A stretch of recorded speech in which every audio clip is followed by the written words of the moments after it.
तो selection of people में हमने देखा था कि कैसे वो मावड़ों का सिलेक्शन था शिवाजी महाराज का।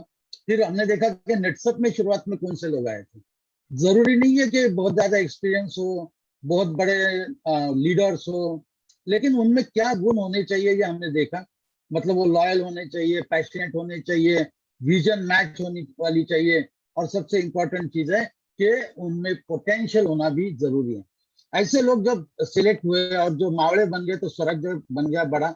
वैसे ही नेटसप में आए हुए सभी लोग जो विजन और पोटेंशियल था, पैशनेट होकर लॉयल्टी से काम किया, वो लोग आज मेंटर है। वैसे आप लोगों को भी आपकी टीम से वैसे लोग ढूंढने हैं, ये भी शायद आपने कल किया रहेगा। और आने वाले समय में जितने भी आपकी टीम में लोग जुड़ेंगे, आप उन लोगों के ऊपर वो प्रोसेस करते रहोगे और सही लोगों को सिलेक्ट करोगे।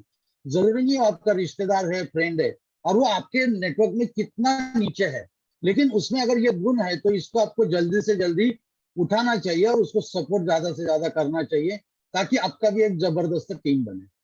तो आज का हमारा टॉपिक है सुराज्य। मतलब सिर्फ हमने एक बहुत अच्छा विजन रखा है, बहुत सही लोग सिलेक्ट किए हैं, तो क्या बहुत बड़ा राज बनता है क्या? तो इसके लिए सुराज्य होना जरूरी है। अभी सुराज्य मतलब क्या? छत्रपति शिवाजी महाराज ने सुराज्य लाया, मतलब उन्होंने क्या किया, नेटसप उसके साथ कैसे कनेक्टेड है, मेंटर्स किस तरीके से काम कर रहे हैं, आपको क्या करना है, ये सब आज के टॉपिक में हम देखेंगे।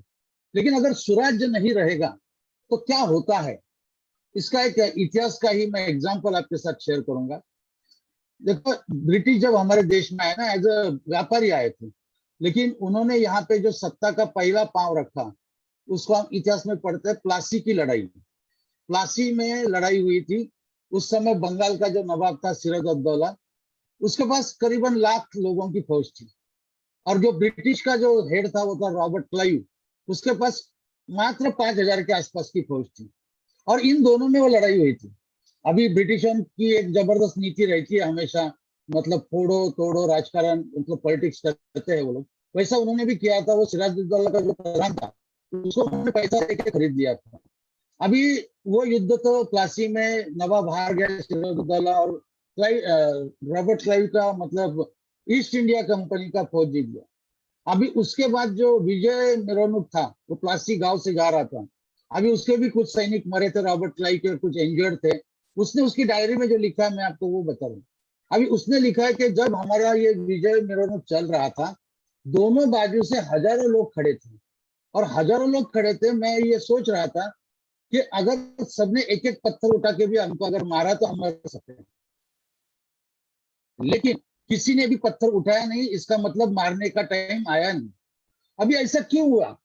5,000 लोगों में 1 लाख फौज हरा दी। उसके बाद हजारों लोग होने के बावजूद किसी ने उसका विरोध नहीं किया। बोल दे अच्छा तू है क्या, चलेगा हमको, तू आज से हमारा राजा। ऐसा लोगों ने एक्सेप्ट क्यों किया?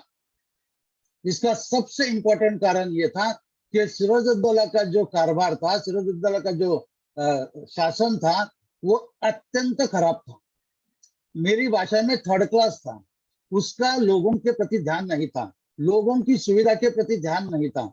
इसलिए लोग ये सोच रहे थे सिराजुद्दौला रहा गया या कोई और आया, हमको क्या फर्क गिरता है, हमारे लाइफ में तो कोई फर्क गिरने वाला नहीं है, ये मरता है मरने दो, हमको क्या फर्क गिरता है।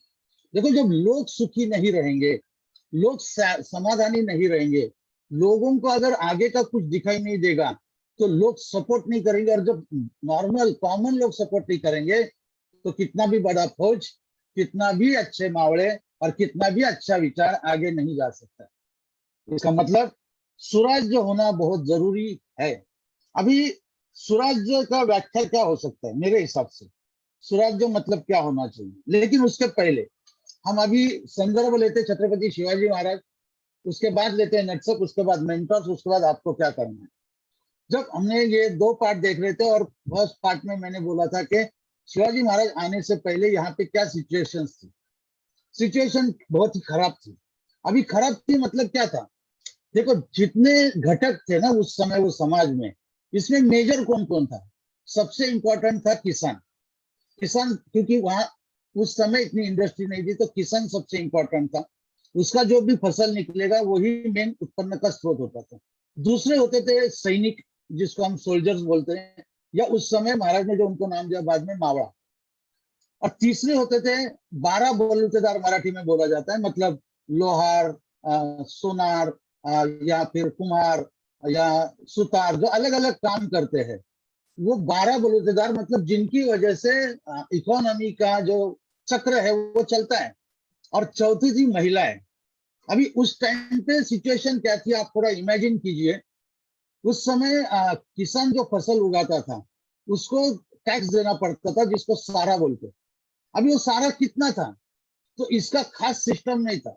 उल्टा सिस्टम क्या था, तो गांव का जो मुखिया रहेगा उसको ऊपर से बादशाह का या उसके जागीरदार का आदेश होता था, तुम्हारे गांव से मुझे 5,000 होन चाहिए। होन मतलब 3.5 रुपया, एक होन मतलब 3.5 रुपया होता है, तो 5,000 होन चाहिए।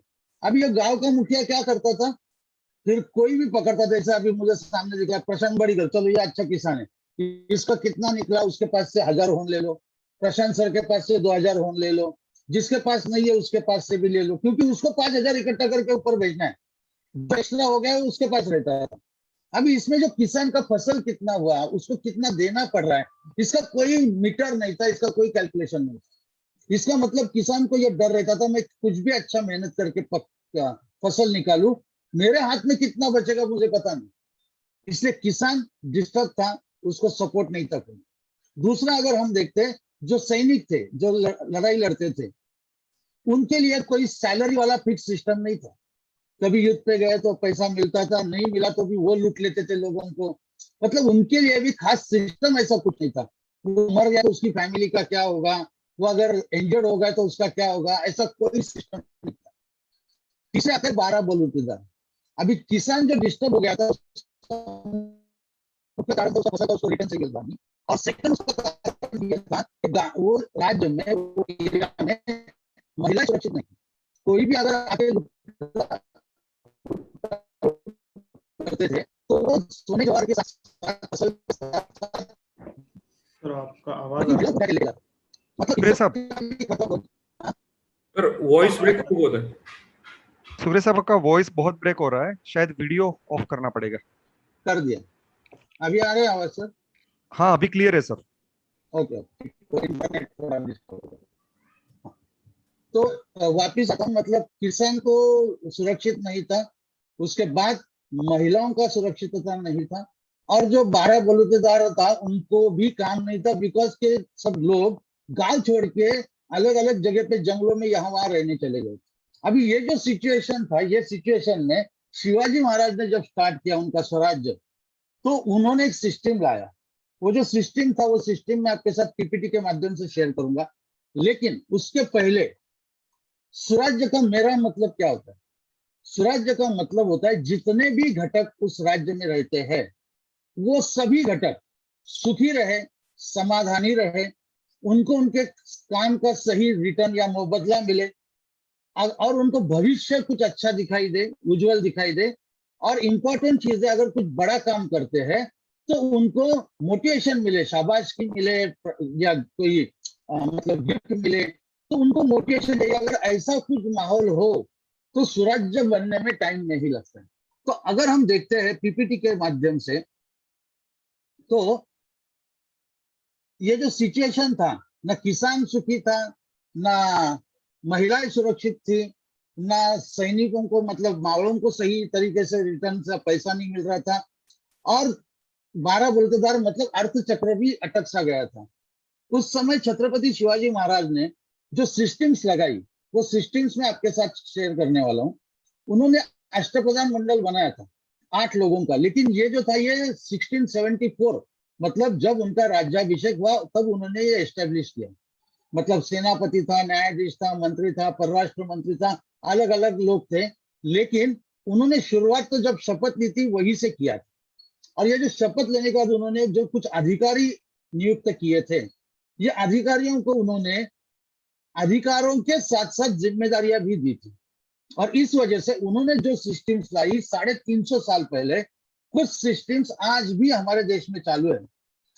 उनका ये मानना जरूर था कि सभी लोग सुखी होने जरूरी है। तो उन्होंने क्या किया, पहला अगर देखते तो इंपॉर्टेंट था फार्मर, किसान। ये किसान का मैंने हाल क्या था ये आपको बताया। लेकिन शिवाजी महाराज ने पहला काम क्या किया, तो उसकी जो जमीन थी वो उसको मोजमाप करके दे दी, मतलब ये फिक्स जमीन तुम्हारी है। तो पहला जो 7/12 अभी भी हम देखते हैं, ये छत्रपति शिवाजी महाराज के टाइम से चालू हो गया। तो उन्होंने पहले उसका जमीन का एरिया फिक्स करके दिया। सेकेंड चीज, उसकी जमीन में कौन सा फसल आएगा इस हिसाब से उसको टैक्स था, वो भी पूरा नहीं था। तीसरा सिस्टम ये था, वो जो गांव का मुखिया है वो टैक्स इकट्ठा करके ऊपर भेजेगा, उसमें उसका शेयर कुछ नहीं रहेगा, क्योंकि उसको सैलरी स्वराज्य की तरफ से मिलेगी। मतलब वो किसी के पास से भी अन्याय करके टैक्स नहीं ले सकता था। इसके बाद उन्होंने क्या किया, किसान को उन्होंने बीज प्रोवाइड किए, उसके बाद उसको हल प्रोवाइड किए, उसके बाद अगर किसी के पास बैल नहीं है तो उसको बैल प्रोवाइड किए। इसके साथ आज तक 350 साल हो गए, अभी भी कुछ जगहों पे शिवाजी महाराज ने जो छोटे छोटे डैम बनवाए थे, जिसको बंधारा बोलते हैं, शिवकालीन बंधारे, वो आज की तारीख में भी उपलब्ध है। मतलब पानी की भी व्यवस्था उन्होंने की थी। इसके साथ जो फसल उगेगी वो फसल किसान बेचेगा, कुछ फसल खुद महाराज खरीदते थे और अपने किलो के ऊपर स्टोरेज करके रखते थे। अगले साल जब फसल आती थी तो पिछला अनाज वापस बेचा जाता था। मतलब किसान को सुखी करने के लिए उन्होंने सिस्टम्स लगा दी। दूसरा था मावड़ा, जो स्वराज्य के लिए लड़ रहा था प्राण की बाजी लगा के। इनके लिए छत्रपति शिवाजी महाराज ने क्या किया, पहली चीज, इनके लिए सैलरी टाइम पे मिलना स्टार्ट हो गया। अभी तक ये सिस्टम नहीं था। टाइम पे सैलरी का हुआ क्या असर, स्वराज्य में टाइम पे सैलरी मिलता है ये देख के आदिल शाह के हबशी मुसलमान 500 सैनिक स्वराज्य में आके मिल गए, क्योंकि यहाँ पे टाइम पे सैलरी मिलता है। दूसरा चीज, अगर कोई मावड़ा कोई लड़ाई में अगर मर जाता था तो उसकी बीवी को पेंशन चालू किया। पेंशन उस टाइम पे उन्होंने पेंशन स्टार्ट किया। पेंशन कितना मिलता था, उसका जो लास्ट सैलरी होता था उसका आधा इनकम उसकी वाइफ को जाता था। इसके बाद अगर वो लड़ाई में शहीद हो गया है तो उसके घर में कोई अगर लड़का है तो उसको स्वराज्य में जॉब मिलता था। जो सिस्टम वहां पे उन्होंने चालू किया था, इसका अगर एग्जाम्पल मैं आपको बताऊं तो कल हमने जो मावड़ों का एग्जाम्पल देखा था, बाजी प्रभु देशपांडे और फुलाजी प्रभु देशपांडे, ये दोनों भाई शहीद हुए थे। छत्रपति शिवाजी महाराज उसके बाद उनके घर पे गए, उनके 8 बेटे थे दोनों के मिला के, ये 8 ही लड़कों को स्वराज्य में जॉब दिया। और जो बाजी प्रभु फुलाजी प्रभु के साथ 300 मावड़े शहीद हुए थे, वो सभी मावड़ों के नाम निकाल के, जो मर गए थे उनके अगर घर में कोई है तो उसको जॉब दिया, जॉब करने वाला कोई नहीं था तो उनको पैसे का हेल्प किया, उनकी बीवियों को पेंशन स्टार्ट किया। देखिए मतलब उन्होंने पहला किसान को सुखी समाधानी किया, किसान को अपना भविष्य उज्जवल दिखने लगा। मावड़ों को सुखी समाधानी किया, उनको अपना भविष्य उज्जवल दिखने लगा। उसके बाद आती है बारी महिलाओं की। अभी महिला सुरक्षित नहीं रहेंगे तो गांव नहीं बसेंगे। तो महाराज ने क्या क्या किया, तो पहला एक इंसिडेंस उनके लाइफ का है, जो जब वो 16 साल के थे और उनके एरिया में एक गांव में एक पाटिल था, मुखिया था गांव का, उसने एक महिला के ऊपर अत्याचार किया। तो महाराज को जब ये समझा तो उन्होंने उसको बुलाया, वो आने के लिए तैयार नहीं था तो उसको उठा के लेके आए। और जब उसका आरोप साबित हो गया, उसके दोनों हाथ और पैर छत्रपति शिवाजी महाराज ने तोड़ने के लिए बोले थे। इसका मतलब 16 साल की उम्र में उनको मालूम था कि महिलाओं का आदर करना चाहिए और महिलाओं को सुरक्षितता देनी चाहिए। दूसरा इंसिडेंस ये भी हम बता सकते हैं इसमें महिलाओं के लिए, जब ये कोई सरदार या राजा या जागीरदार दूसरे के राज में जाके लूट लेके आते थे, उस समय वो महिलाओं को भी उठा के लाते थे। तो ऐसे ही महाराज के लोगों ने कल्याण का सूबेदार जो था वहां पे लूट की, और लूट के समय वो उसकी जो बहू थी उसको भी लेके आए। और महाराज को जब बता रहे थे ये लूट आई है, उसमें ये भी बताया गया कि आपके लिए खास ये कल्याण के सूबेदार की बहू भी हम लेके आए। तो शिवाजी महाराज ने बोला, अगर ये इतनी सौंदर्यवती है, अगर हमारी माता जी भी इतनी सुंदर होती तो शायद हम भी इतने सुंदर होते। और उन्होंने उसको उसका सम्मान करके वापस उसके घर पे भेज दिया। देखो ये जो महिलाओं के प्रति सुरक्षितता की भावना स्टार्ट होगी ना, उसके बाद ही स्वराज्य में तारा रानी जैसे एक शासन करने वाली रानी आ गई। उसके बाद अहिल्याबाई होलकर, मतलब बहुत सारी परंपराएं उसके बाद स्टार्ट हो गई। लास्ट में जाते हैं 12 बलूतेदार। मतलब देखो, किसान सुखी हो गया, मावड़ा सुखी है, महिलाएं सुरक्षित है, तो गांव बसने स्टार्ट हो गए। गांव बसने स्टार्ट हो गए तो गौंडियों को काम मिल गया, सुतार लोहार इनको काम मिल गया, और अर्थ चक्र चलना स्टार्ट हो गया। इसके साथ उन्होंने आरमार बनाया, जो सचिन ने उसके पहले ही सेशन में बताया था, खुद का नेवी और मर्चेंट नेवी, वहां पे लोगों को उन्होंने मतलब एम्प्लॉयमेंट दिया। महाराज का स्वराज्य में कितने लोगों को एम्प्लॉयमेंट मिली रहेगी? एक किताब में मैंने पढ़ा है, वहां पे 3 लाख लोगों को एम्प्लॉयमेंट दिया था। देखिए, इतने सभी लोग जब सुखी समाधानी रहेंगे तो स्वराज्य बनना कोई बड़ी बात नहीं थी, क्योंकि उनका इंटेंशन क्लियर था, स्वराज्य से सुराज्य। लेकिन देखो, यहाँ पे भी कोई ना कोई प्रॉब्लम आते थे, जैसे ड्रॉट आता था जिसको हम बोलते दुष्काल, और सूखा। सूखा गिरने के बाद क्या होता था? सूखा जिस साल होता था, उस समय सभी लोगों को टैक्स माफ होता था, किसानों को टैक्स माफ होता था, और हर घर में 2.5 शेर अनाज हर महीने के लिए भेजा जाता था। मतलब लोगों की केयर भी की जाती थी। इसलिए मराठी में छत्रपति शिवाजी महाराज को बोला जाता है जानता राजा, मतलब सबका ध्यान रखने वाला राजा। तो हमको ये समझ में आता है कि छत्रपति शिवाजी महाराज ने उस समय 350 साल हो गए, उस समय कुछ सिस्टम्स लगाई, जिस वजह से समाज के सभी लोग, सभी घटक ये सुखी समाधानी और भविष्य उनका अच्छा दिखने लगा। इस वजह से वो सुराज्य बन गया। जब ये मैं पढ़ रहा था तो इसको नेटसप के साथ हम कैसे कनेक्ट कर सकते हैं, तो मेरा जो कनेक्शन है, मेरा जो एंगल है, वो मैं आपके साथ शेयर करने की कोशिश करता हूँ। देखिए, नेटसप का भी काम चलता है। कल भी हमने ये स्ट्रक्चर देखा था, वापिस वो स्ट्रक्चर हम देख सकते हैं। जैसे कि सुजीत सर है, संजय सर है, उसके बाद ये मैं इनको अष्टप्रधान मंडल ही बोल सकता हूँ। केतन सर है, प्रदीप सर है, लक्ष्मी मैडम है, इसके बाद हमारे शरद सर है, उसके बाद क्लस्टर मैनेजर से, जोनल मैनेजर से, अस्मिता मैनेजर से, रीजनल मैनेजर से। तो देखिए, ये लोग ऐसे हैं, इनमें तो पोटेंशियल वगैरह है, लेकिन ये लोग ये देखते हैं कि नेटसप से जुड़ा हुआ हर व्यक्ति, उसका प्रॉब्लम अगर कोई भी आ रहा है, उसको कोई इश्यू है, वो कैसे सॉल्व किया जाए। रीजनल मैनेजर से लेके सुजीत सर तक सभी लोगों का यही ध्यान रहता है, क्योंकि सबका इंटेंशन क्लियर है, यही बिजनेस करे आपका हमारा नेक्स्ट जनरेशन। खुद के लिए नहीं काम चल रहा है, काम चल रहा है नेक्स्ट जनरेशन तक लेके जाने के लिए। तो देखिए, अगर हम ये नेटसप के साथ जब कनेक्शन लगाते हैं, तो नेटसप में जितने लोग जुड़े हैं, सभी लोग किस तरीके से सेटिस्फाइड करने का काम नेटसप ने किया, ये हम देखते हैं।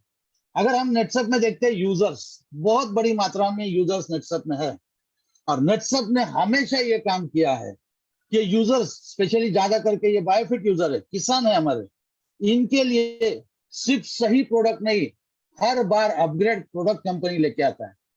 अगर सीजन आता है, कंपनी को पता है इनको हमको ज्यादा डिस्काउंट देना चाहिए, कंपनी हमेशा ये देखती है कि हमारा यूजर सेटिस्फाइड रहे, correct product, upgrade product, advance product, साथ में उसको कम से कम पैसे में मिले। इस वजह से नेटसप में यूजर सुखी है।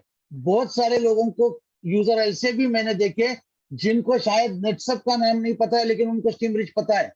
वो बोलते स्टीम रिच मिल रहा है तो हम प्रोडक्ट ले रहे हैं। मतलब क्या हुआ इसका, कि प्रोडक्ट के माध्यम से, डिस्काउंट के माध्यम से कंपनी ने यूजर्स को सेटिस्फाइड रखा है। दूसरा, अगर हम देखते हैं रिटेलर के लिए अभी तक खास कुछ सिस्टम नहीं था। लोग परचेस करते थे, सेल करते थे, लेकिन अभी जो हमारा ईटेलर प्लेटफॉर्म कंपनी ने लाया है टेक्नोलॉजी के साथ, ये आने वाले दिनों में सभी रिटेल करने वालों के लिए ये एक जबरदस्त टूल साबित होने वाला है। क्योंकि ये जो ईटेलिंग का सिस्टम है, इसमें से लाखों नहीं करोड़ों लोग इसका बेनिफिट लेके सेटिस्फाइड होने वाले हैं, समाधानी होने वाले हैं। इसके बाद अगर हम देखते हैं नेटवर्कर, जो नेटवर्किंग करना चाहता है, इसके लिए कंपनी पाथफाइंडर लेके आए। मतलब मेरे हिसाब से दुनिया का सबसे सिस्टमेटिक और स्टेप बाय स्टेप अचीवमेंट करके मात्र 3 साल के अंदर करोड़पति बन सकता है कोई भी आम आदमी। इसलिए उसको पाथफाइंडर दिया, L1 L2, क्लब नेटसप, fast track, icon, mission cap. तो अगर हम देखते हैं तो ये तीनों घटक जो है नेटसप से जुड़े हैं, ये 101% सेटिस्फाइड करने का काम नेटसप ने किया है। और एक घटक रहता है जिसको हम बोलते हैं अस्मिता।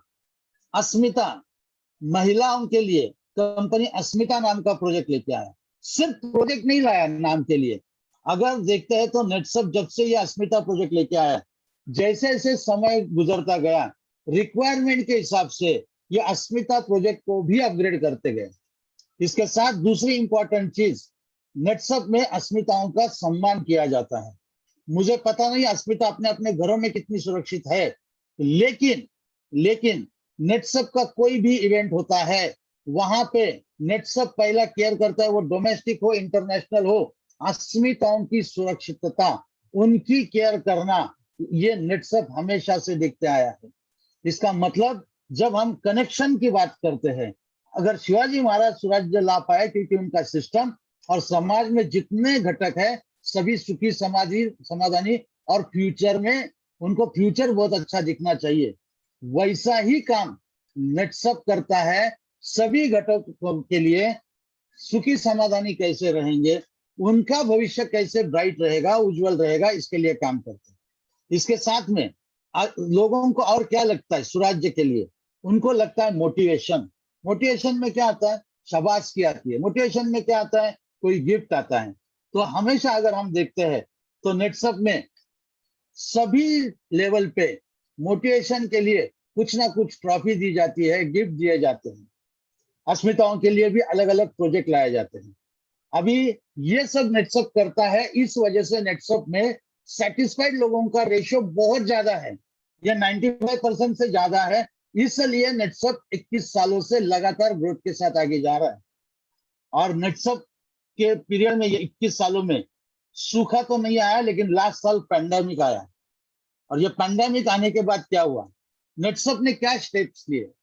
नेटसप ने ऐसा नहीं बोला पैंडेमिक तो पूरी दुनिया के लिए आया है, आप आपका देखो, हम हमारा देखते हैं। नेटसप को मालूम है ये नेटवर्क, मतलब सुजीत सर हमेशा बोलते हैं ये मेरा फैमिली है, और ये फैमिली भी पैंडेमिक में अगर आ गई है तो इसको सपोर्ट करना, ये मतलब मैंडेटरी नहीं था, लेकिन ये जिसको हम बोलते हैं नैतिक जिम्मेदारी लेके नेटसप ने काम क्या क्या किए लास्ट साल। हमारे जितने 1700 से ज्यादा लीडर्स हैं, जिनके घर पे कंपनी ने 1,75,00,000 रुपए का एडवांस पेआउट भेजा विदाउट सिंगल रुपीज टर्नओवर। मतलब नेटसप को पता था कि ये हमारे लोग हैं, ये अभी प्रॉब्लम में, इनको सपोर्ट करना हमारी जिम्मेदारी है, नैतिक जिम्मेदारी है। नेटसप ने वो किया। मलेशिया कैंसिल हो गया, कंपनी ने ये नहीं बोला कैंसिल हो गया, जब मलेशिया ओपन हो जाएगा तब लेके जाएंगे। कंपनी को समझ में आया कि अभी हम मलेशिया तो नहीं लेके जा सकते, लेकिन लोगों को अभी पैसे की जरूरत है। जिनका जिनका अचीवमेंट हुआ था, जो जो अचीवमेंट हुआ था, क्लब नेटसप से लेके मिशन कैप तक, उन सभी लोगों को कंपनी ने पैसा रिफंड दे दिया कि चलो हम लेके नहीं जा सकते, आप पैसा रखिए। जितने प्रोजेक्ट थे, जैसे कि सक्षम अस्मिता के लिए 1 डे का ट्रेनिंग होता था, फास्ट ट्रैक के लिए ट्रेनिंग होता था, बाकी क्लब नेटसप में कंपनी कहीं ना कहीं लेके जाती थी।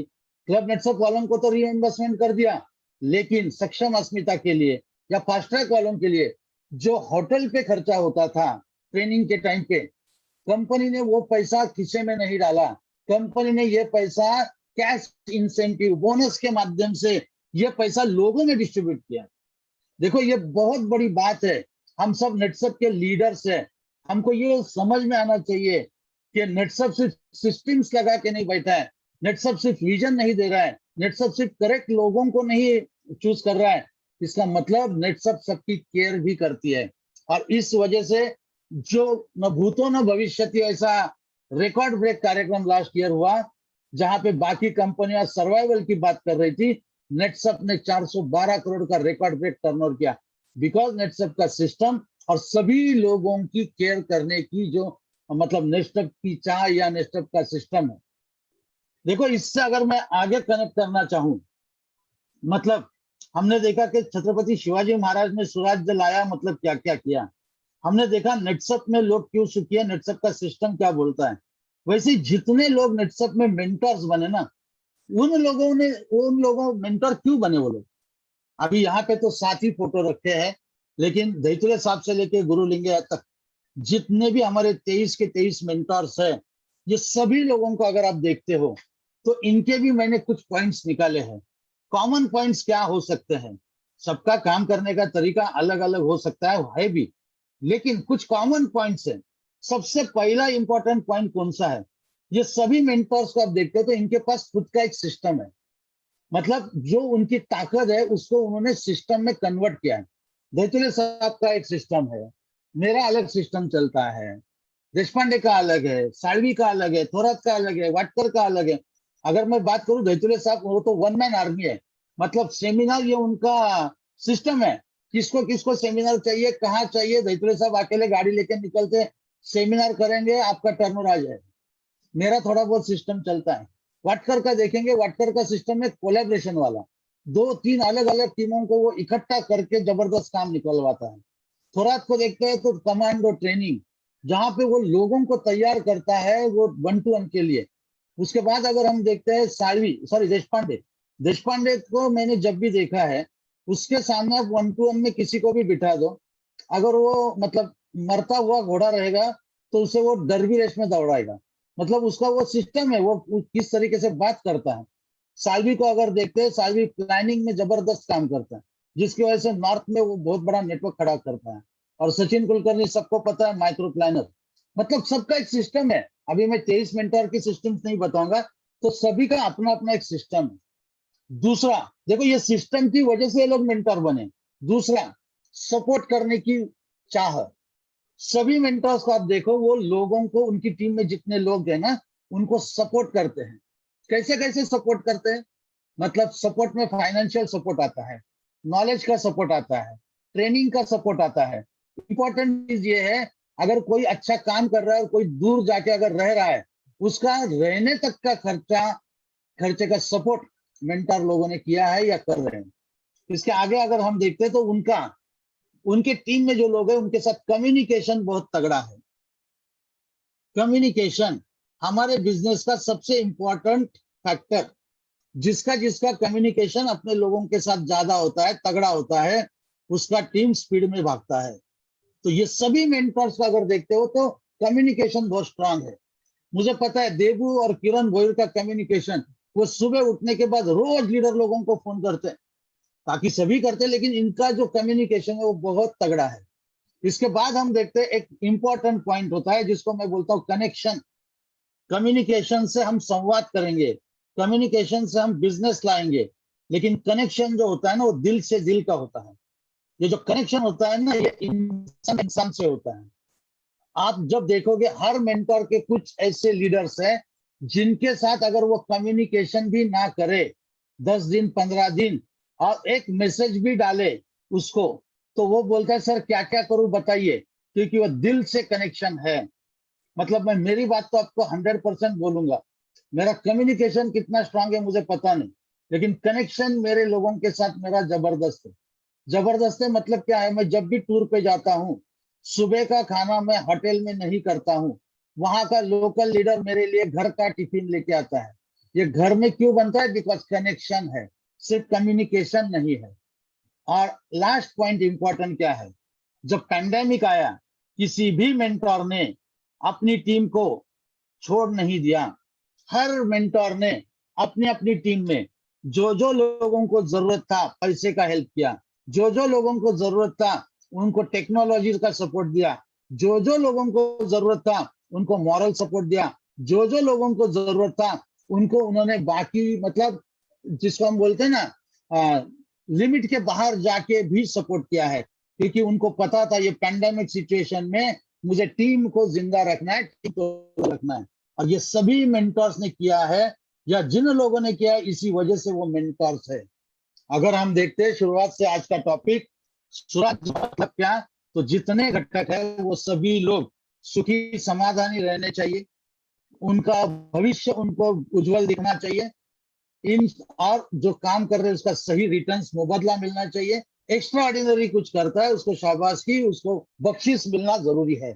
और हमने देखा छत्रपति शिवाजी महाराज ने स्वराज्य बनाया, मतलब सभी घटकों के लिए क्या क्या किया, इस वजह से वो स्वराज्य बना। वही कनेक्शन जब मैंने नेटसप में देखा तो नेटसप भी स्वराज्य बना रहा है खुद के लोगों का केयर करके। नेटसप देखता है जो जो लोग जुड़े हैं सभी लोगों का अच्छा हो, सभी लोग सेटिस्फाइड हो, सभी लोगों का भविष्य उज्जवल हो, और जो अच्छा काम कर रहा है उसके लिए कंपनी अच्छा अच्छा कुछ ना कुछ अलग इंसेंटिव या बख्शिश लेके आता है। वैसे ही जो लोग नेटसप में मेंटर्स बने, उन्होंने भी अपने अपने सिस्टम के माध्यम से टीम को जबरदस्त सपोर्ट किया है। उन्होंने भी ये देखा है कि अपनी टीम में जितने लोग हैं वो सेटिस्फाइड रहे, उनको भी लगे कि यस, यहाँ पे मेरा भविष्य उज्जवल है, और इसी वजह से ये लोग मेंटर बने हैं। तो अभी आपका टाइम है। आप अभी क्या करना चाहिए आपको? आपकी टीम में सूरज लाना है, मतलब आपको क्या करना है? इसके लिए आगे का सेशन लेने के लिए मैं यहाँ पे आमंत्रित करता हूँ सचिन कुलकर्णी को। Over to you Sachin. Thank you Pramod, thank you very much. चलिए, बहुत बहुत स्वागत है आप सभी का आज के इस टॉपिक में, जिसका नाम हम लोगों ने रखा है सुराज। तो अभी तक तो आपको सूरज साहब के सेशन से समझ में आ गया रहेगा कि सुराज का मतलब क्या होता है। तो सुराज यानी गुड गवर्नेंस होता है, यानी हम जब स्वराज हमें मिलता है तो उस स्वराज को एक्स्ट्रा ऑर्डिनरी तरीके से एक्सपांड करना, एक्स्ट्रा ऑर्डिनरी तरीके से इसको सेट करना, इसको हम लोग सुराज बोल सकते हैं। वो वापस वही है कि प्रजा जो है सुखी रहे, समाधानी रहे, सेफ रहे, इसका मतलब है सुराज। तो ये सुराज जो है, ये हम अभी टीम में हमारे किस तरीके से ला सकते हैं। पहले दिन से हम लोगों ने देखा है कि विजन बहुत इंपॉर्टेंट है, लॉन्ग टर्म गोल सेट होना इंपॉर्टेंट है, और लॉन्ग टर्म गोल जो होता है वो मिड टर्म और शॉर्ट टर्म में उसको लेके आना भी उतना ही जरूरत है। उसके बाद हम लोगों ने कुछ देखा मैनेजमेंट कितना नेसेसरी है, मैनेजमेंट का क्या रोल होता है ये प्रोसेस में, in the process of team building. People selection हम लोगों ने देखा है, पीपल के साथ हम लोग देखे हैं कि इनके साथ हम लोगों को क्या क्या एक्टिविटी करनी है, कल के मावड़े सेशन में हम लोगों ने देखा है। तो आज ये जो टीम हम लोगों ने सिलेक्ट की है, ये जो विजन हम लोगों ने रखा है, ये जो long term, mid term, short term हम लोगों ने प्लानिंग किया हुआ है, तो इसको लेके हम लोग सुराज तक कैसे पहुंच सकते हैं। नेटसर्फ कैसे पहुंचा आपने देखा, मेंटोर्स कैसे पहुंचा आपने देखा, शिवाजी महाराज ने क्या किया ये आपने देखा। अभी हमें क्या करना है ये हमें देखना है। सूरज क्यों चाहिए, इसका और एक इंपॉर्टेंट रीजन ये है कि स्वराज अगर सूरज में कन्वर्ट ना किया जाए, स्वराज है उसको सूरज में कन्वर्ट ना किया जाए, तो जो स्वराज है उसे भी जाने में वक्त नहीं लगता है। तो ये भी एग्जांपल हम लोगों ने देखा है। तो स्वराज अगर हम लोगों को ग्रो करना है तो उसको सूरज तक लेके जाना बहुत जरूरी है, यानी एक्सपांड करना और सबको खुशहाल रखना ये बहुत जरूरी होता है। सो ये हमारा आज का टॉपिक है, और जिसका सबसे इंपॉर्टेंट जो कुछ फैक्टर अगर है तो वो है एडमिनिस्ट्रेशन। विदाउट एडमिनिस्ट्रेशन आप सुराज नहीं कर सकते। महाराज ने सुराज कैसे किया, उनकी एडमिनिस्ट्रेशन कैसी थी वो हम लोगों ने देखा, नेटसर्फ का एडमिनिस्ट्रेशन हम लोगों ने देखा। मेंटोर्स भी इस तरीके से अपने अपनी टीम को, यानी अपने अपने स्वराज को, जो सुराज है उसको मैनेज करते हैं एडमिनिस्ट्रेशन के माध्यम से। एडमिनिस्ट्रेशन का मतलब जो होता है वो प्रशासकीय यंत्रणा जिसको बोलते हैं, वो जो महाराज जिसको हम लोग बोलते हैं कि उसमें महाराज एकदम एक्सपर्ट थे।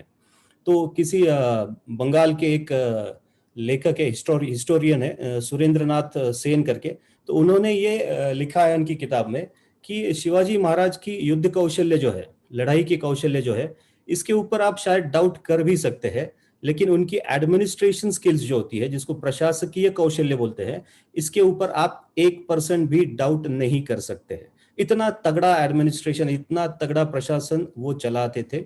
और प्रशासन का एक बोलते हैं ऐसा कि administration gives birth to management.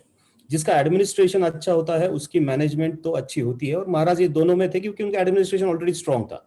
तो एडमिनिस्ट्रेशन अभी हमें किस तरीके से करना है, हमारे टीम में हमको किस तरीके से एडमिनिस्ट्रेशन करना है, क्या क्या चीजें करनी है, इसके ऊपर हम लोग आज बात करने वाले हैं। तो सबसे पहला आता है अष्टप्रधान मंडल, जो शिवाजी महाराज का आप लोगों ने देखा। तो ये अष्टप्रधान मंडल शिवाजी महाराज का था। अभी इसको हम लोग हमारी लैंग्वेज में कैबिनेट भी बोल सकते हैं, क्योंकि जब हम लोगों ने विजन रखा है, हमारी टीम सिलेक्शन हो गई है, तो उसकी एक कैबिनेट होना, हर एक लीडर की एक कैबिनेट होना बहुत जरूरी है। देखिए, कैबिनेट का पर्पस ये होता है कि सबका मिलके एक ही गोल होता है। कैबिनेट का मतलब है कि कॉमन गोल से काम करना।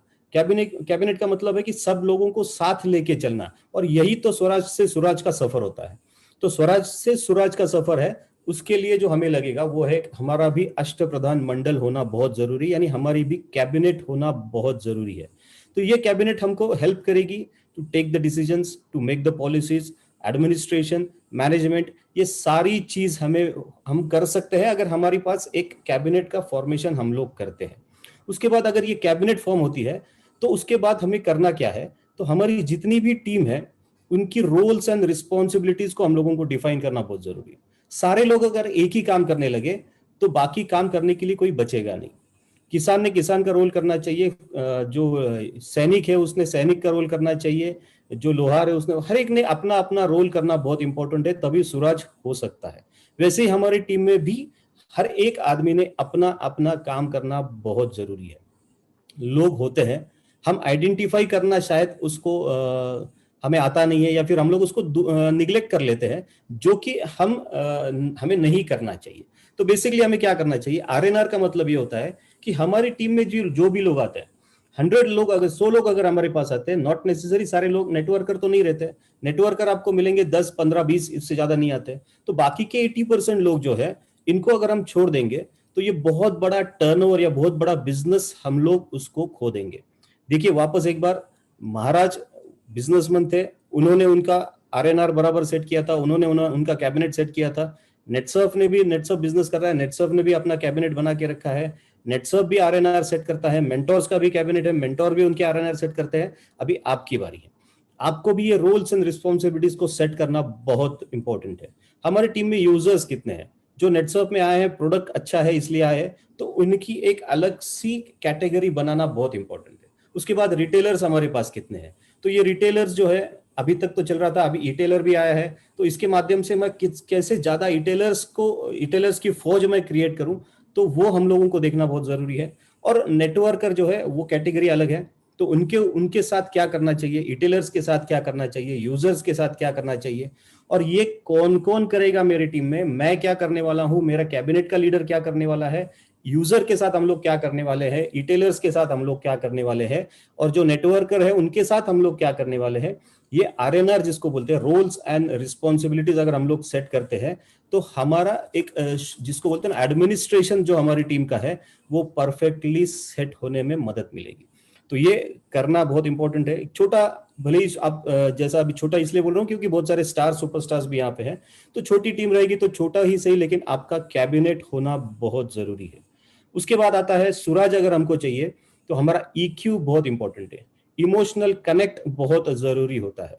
देखिए हम लोग बिजनेस कर रहे हैं, नो डाउट हम लोग प्रोफेशनल तरीके से बिजनेस करते हैं, लेकिन अगर सूरज आपको करना है तो जैसे शिवाजी महाराज थे, उनका हर एक उसकी जो प्रजा जिनकी जो प्रजा थी और उनकी जो मावले थे, वो हर एक के साथ इनका ईक्यू जिसको बोलते हैं ना, ये पर्सनल रिलेशनशिप जिसको बोलते हैं, ये बहुत बहुत बहुत तगड़ा था।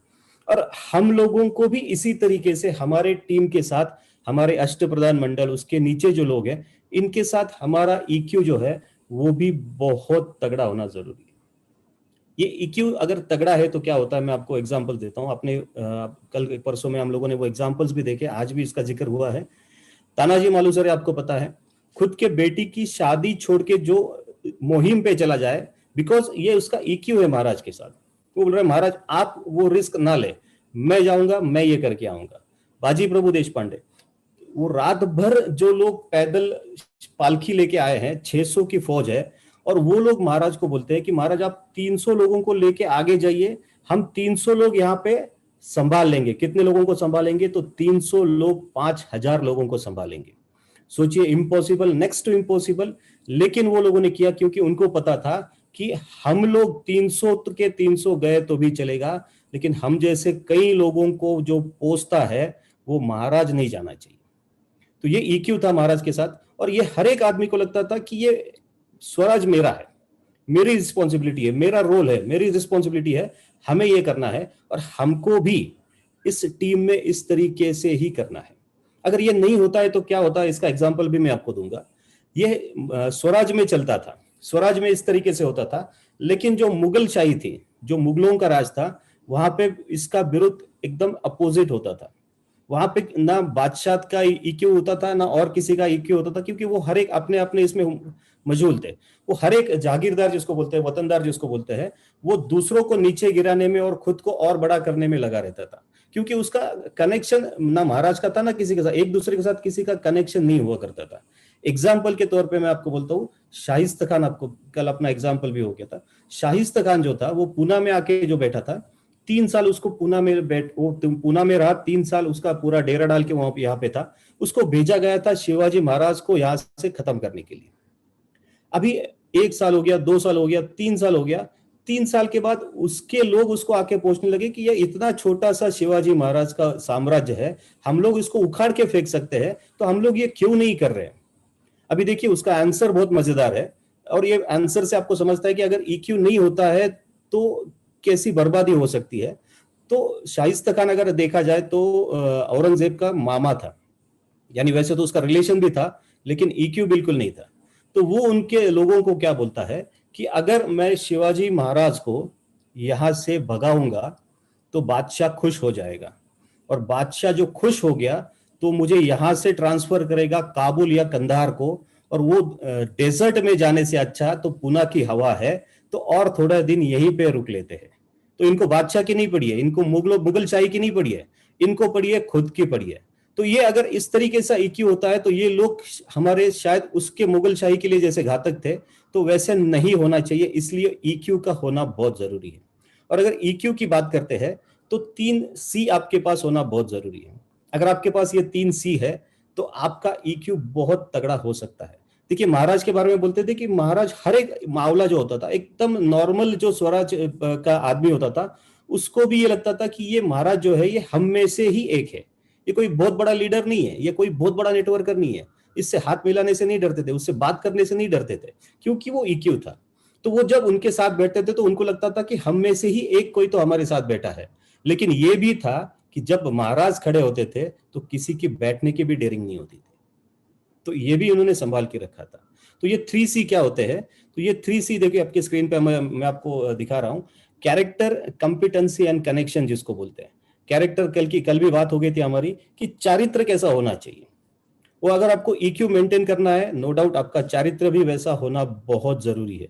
कॉम्पिटेंसी जिसको बोलते हैं क्षमता, तो वो क्षमता भी आप में रखना या उसको डेवलप करते रहना टाइम टू टाइम, ये भी बहुत बहुत बहुत जरूरी है। और तीसरा सबसे कि वो कनेक्शन रखना बहुत जरूरी है, यानी वो जो बोलते हैं ना एक दूसरे के साथ संबंध रखना, वो अगर संबंध आप रखते हैं, वो कैरेक्टर आप रखते हैं, वो कॉम्पिटेंसी आप रखते हैं, तो नो डाउट आप भी आपकी टीम में एक अच्छा ईक्यू तैयार कर सकते हैं। महाराज ने किया जो भी किया। अभी जैसा आपको सुग्रे साहब ने बोला कि ये लोग मर मिटने के लिए रेडी थे स्वराज के ऊपर, क्योंकि उनको पता था कि हमारे बाद हमारे परिवार का ध्यान रखने वाला कोई तो है।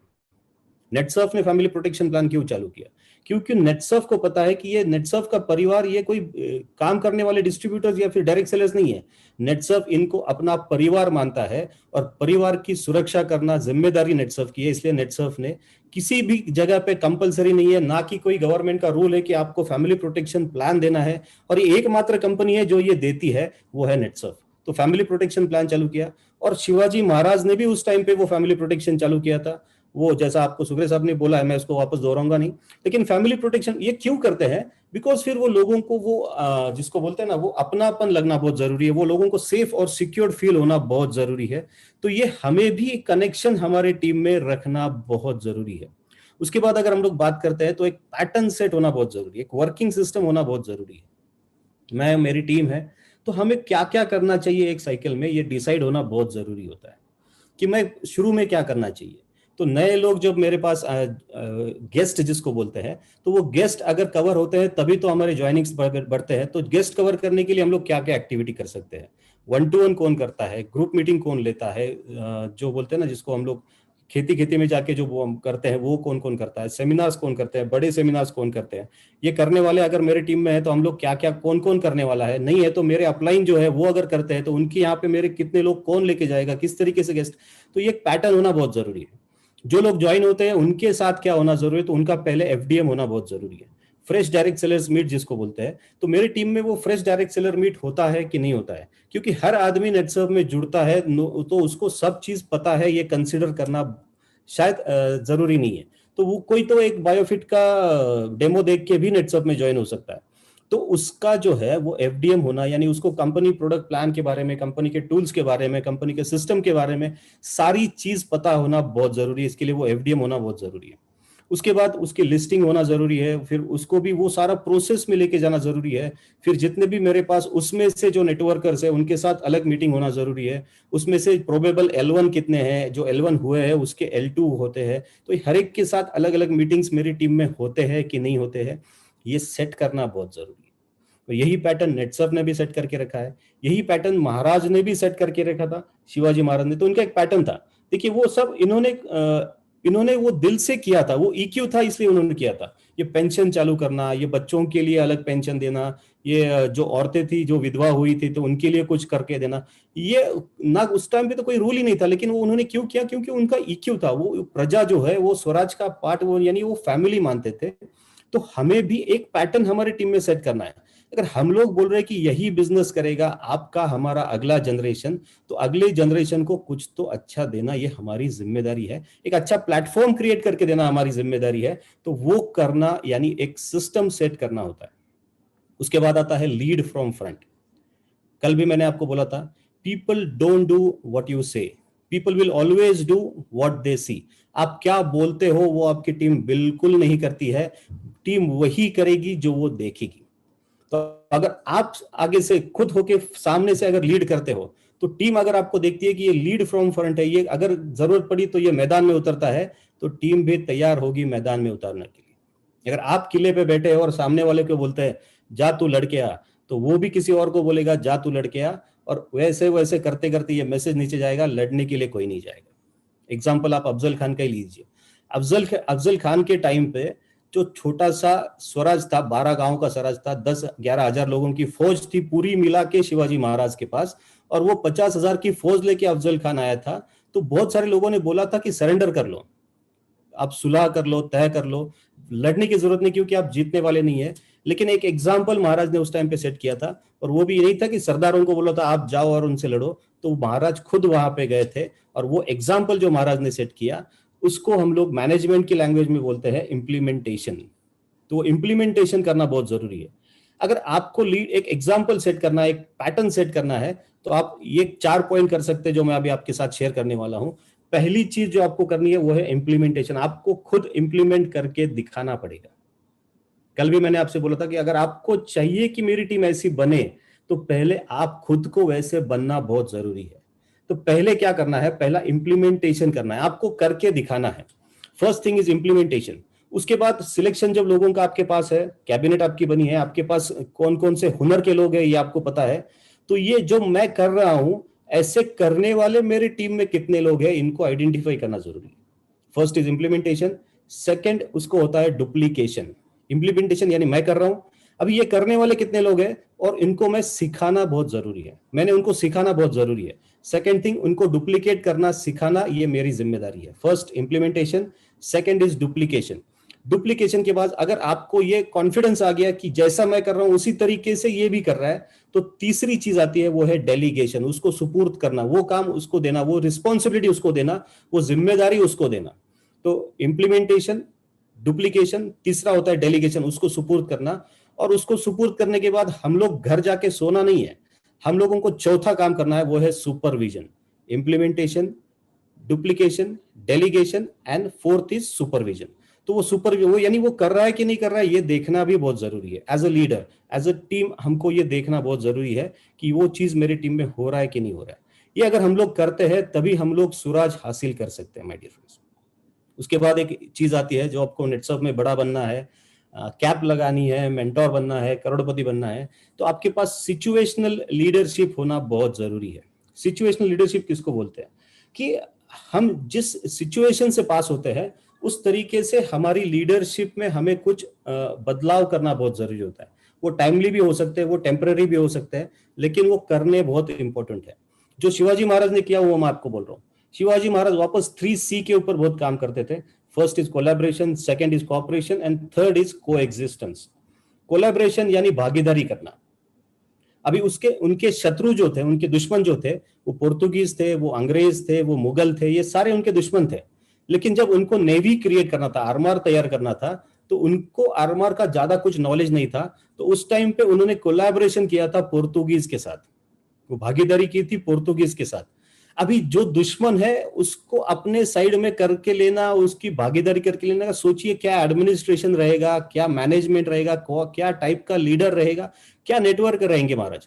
तो इन्होंने ये किया था, वो कोलैबोरेशन उन्होंने किया था। हम भी कोलैबोरेशन कर सकते हैं। हम हमारे टीम के लोगों का कोलैबोरेशन कर सकते हैं, हम हमारा और कोई और दूसरा जो लीडर है हमारे पास, जो एक ही एमसीएम में होता है, एक ही रीजन में हम लोग काम करते हैं या फिर एक जोन में हम लोग काम करते हैं, तो अलग अलग लोगों के साथ हम लोग भी कोलैबोरेशन करके एक अच्छा बिजनेस क्रिएट कर सकते हैं, एक स्वराज को सुराज तक लेके जा सकते हैं। दूसरा होता है कोऑपरेशन। कोऑपरेशन का मतलब होता है सहयोग करना, एक दूसरे का सहयोग करना। अब ये सहयोग की अगर बात चले, तो अगर वापस मैं महाराज की अगर आपको एग्जांपल दूं महाराज का, तो जब वो आगरा में थे, कैद में थे, तो उन्होंने ये कोऑपरेशन किससे लिया था, ये बड़ा मजेदार है। तो जितने भी जिसको बोलते हैं औरंगजेब बादशाह के राइट हैंड लोग माने जाते थे, इनके सरदार रहे, इनकी बहन रहे, जिसको इनकी जिम्मेदारी ली थी कि इनको कैद में रखने का, तो वो उसका कैदी जिसको जेलर बोलते हैं, तो ऐसे जितने भी लोग थे जिनको जिम्मेदारी दी थी कि इसके ऊपर नजर रखो, इन सारे लोगों के साथ ही शिवाजी महाराज ने कोऑपरेशन में, यानी जो बोलते हैं ना हम इसको, कि उसका सहयोग से वो वहां से वो लोग शिवाजी महाराज और उनकी टीम पूरी भाग निकली थी। तो ये कोऑपरेशन होना भी बहुत जरूरी है। और तीसरी चीज होती है वो है कोएग्जिस्टेंस, कि हमें एक दूसरे के साथ मिलके रहना है। वो जिसको बोलते हैं ना, एक क्या बोलते हैं, मौजूदगी होना बहुत जरूरी है, साथ साथ मौजूद होना बहुत जरूरी है। इसलिए तो नेटसर्फ का आप देखते हैं कि नेटसर्फ ने एक एमसीएम बनाया है, नेटसर्फ ने जोन बनाए हैं। ये क्यों बनाया है? क्योंकि दिस इज अ कोएग्जिस्टेंस। आप भी बढ़ेंगे, आपके साथ दूसरा लीडर भी बढ़ेगा, और आपके टीम में भी आप इसको कर सकते हैं। दो लीडर का कोलैबोरेशन भी कर सकते हैं, एक दूसरे का कोऑपरेशन लेके भी आप कर सकते हैं, और कोएग्जिस्ट, यानी ये भी ग्रो करे, ये भी ग्रो करे, दोनों लोग मिलकर ग्रो करेंगे। तो ये 3C इंपॉर्टेंट है। और ये सिचुएशनल लीडरशिप इसी तरीके से चलता है, जो आपको शुरू करनी है। देखिए, आप शुरू करेंगे, धीरे धीरे जैसा जैसा एक्सपीरियंस आपको मिलेगा, ये स्किल्स आपके अंदर बढ़ते जाएंगे। और लास्ट है, what is Swaraj for you? ये स्वराज आपके लिए क्या है? देखिए, महाराज ने जब विजन रखा था कि मैं शपथ ले रहा हूं कि मुझे स्वराज बनाना है और इस स्वराज को मुझे सुराज तक लेके जाना है, तो वो महाराज ने किया। महाराज जब उनका जो जर्नी था, आप देखते हैं, तो जब उनके पिताजी कर्नाटक में थे, तो महाराज 8 साल के आसपास रहेंगे वहां पे। जब 8 साल के थे तो उनके साथ थे। उस टाइम पे वो जब एक बार बाजार में घूम रहे थे, तो उनको वहां पे ये फिरंगी लोग दिखे। फिरंगी यानी इनको पोर्तुगीज, इंग्लिश, जो ब्रिटिश थे, तो इनको फिरंगी बोलते थे। तो ये फिरंगी देखने के बाद उन्होंने क्वेश्चन पूछा था कि ये फिरंगी लोग यहाँ पे क्या कर रहे हैं, ये लोग बाजार में क्या कर रहे हैं? तो उनको आंसर मिला था कि ये लोग यहाँ पे व्यापार करने के लिए आए, ये लोग यहाँ पे बिजनेस करने के लिए आए। तो उस दिन से ही शिवाजी महाराज ने ये ठान लिया था कि मुझे भी इनके जैसा बिजनेस करना है। ये अगर मेरे घर में आके बिजनेस कर रहे हैं, तो मैं इनके घर में जाके बिजनेस करूंगा। और उसी सोच से शिवाजी महाराज आगे चल के, जो उन्होंने बोला था ना मैंने आपको, कि वो आरमार बनाया, यानी वो नेवी क्रिएट की, और बस नेवी नहीं किया तो मर्चेंट नेवी क्रिएट किया। और मर्चेंट नेवी में शिवाजी महाराज यहाँ नहीं, बाकी के देशों में जाके भी बिजनेस करते थे। 2-2 लाख करोड़ रुपए का उनका सालाना का इनकम हुआ करता था उस जमाने में। सोचिए कितना एक्सपांशन इन लोगों ने किया रहेगा। और महाराज की एक बात हमेशा याद रखिए, वो बोलते थे कि मुझे अगर तेल को लेके जाने वाले जहाज बनाने हैं, यानी तेल का सप्लाई करने के जहाज अगर मुझे बनाने हैं, तो मुझे पहले तेल बेचना सीखना पड़ेगा। तो कितना बेसिक तक जाते थे, तेल बेचना पहले सीखो, फिर तेल के जहाज भी मैं बनाऊंगा। So that was the vision. वो आदमी का विजन वैसा था। तो 8 साल की उम्र में उन्होंने सोचा था कि ये बिजनेस करना है, एक इंडस्ट्री खड़ा करना है। तो 12 साल की उम्र में वो तैयारी में लग गए थे। तो 12 साल से 15 साल तक वो सह्याद्री में सब जगह घूम के, पूरा जिसको रेकी बोलते हैं वो करके, वो प्लानिंग करके, वो ब्लूप्रिंट क्रिएट करके, वो प्रोजेक्ट रिपोर्ट करके इन्होंने शपथ ली थी एट द एज ऑफ 15। फिर वहां से उनका जो जर्नी था, स्वराज से सुराज, एट द एज ऑफ 44 उन्होंने जिसका राज्याभिषेक किया था। और उसके बाद 50 तक वो 50 में उनका देहांत हो गया था, एट द एज ऑफ 50। लेकिन ये जो उनकी 50 साल की उम्र थी, तो इसमें उन्होंने सुराज जो किया था, तो आप अगर देखते हैं महाराज जाने के बाद, जैसा बोलते हैं ना कि कोई आदमी जब जाता है तो उसकी प्रॉपर्टी कितनी होती है, वो उसकी गणना होती है, काउंटिंग होता है। तो महाराज जाने के बाद जो नेटवर्थ था ये सुराज का, तो ये नेटवर्थ उस जमाने में था 4 लाख करोड़ रुपए का। सोचिए क्या छोड़ के गए थे। और बस 4 लाख करोड़ नहीं छोड़ के गए थे, तो एक सिस्टम सेट करके वो सिस्टम छोड़ के गए थे, जिस सिस्टम की बदौलत महाराज जाने के बाद भी 1818 तक, यानी कितने साल हो गया देखिए आप, तो 18 से 18 तक मुगल आए, बहुत लड़े, जो उन्होंने जो जान लगानी थी वो जान लगा दी, लेकिन वो मराठों पर विजय नहीं प्राप्त कर सके और 1818 तक ये चलता रहा। यानी यही बिजनेस करेगा आपका मेरा अगला जनरेशन। तो यही चीज था माय डियर फ्रेंड्स, ये चीजें हमें भी करनी जरूरी है। हम अगर इसको करते हैं तो ही हम लोग आगे जा सकते हैं, हम भी नेक्स्ट जनरेशन के कुछ तो अच्छा प्लेटफॉर्म क्रिएट कर सकते हैं, एक अच्छी तगड़ी टीम बना सकते हैं, एक खुद को एक अच्छा जानता राजा क्रिएट कर सकते हैं। और बस आप बोलने से नहीं होगा, आपके टीम ने भी बोलना जरूरी है कि यस ये हमारा जानता राजा है। और वापस एक बार बोलता हूं, people don't do what you say, people will always do what they see. तो पहला इंप्लीमेंट करना बहुत जरूरी है। तो ये तो हो गया आज का टॉपिक। आज हम लोगों ने देखा कि क्या क्या करना चाहिए ताकि हमारे भी टीम में सुराज आ सके। Next slide please. तो अभी हमको क्या करना है, अभी टीम तो बन गया, क्या क्या करना है, यानी हम लोगों को क्या क्या एक्टिविटीज करनी है, कौन सी क्वालिटीज हमारे अंदर डेवलप करनी है, वो हमें समझ में आ गया। तो अभी और एक चीज बहुत इंपॉर्टेंट होती है, इसको बोलते हैं स्ट्रैटेजी। तो स्ट्रैटेजी भी डिसाइड होना बहुत जरूरी है।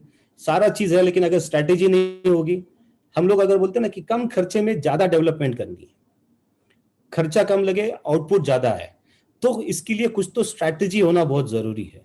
और वो स्ट्रैटेजी अगर है तो हम लोग जल्दी से और इफेक्टिवली सक्सेस पा सकते हैं। और वो क्या स्ट्रैटेजी होनी चाहिए, महाराज ने ऐसी क्या स्ट्रैटेजी लगाई कि वो स्वराज से सुराज तक जल्दी जा सके।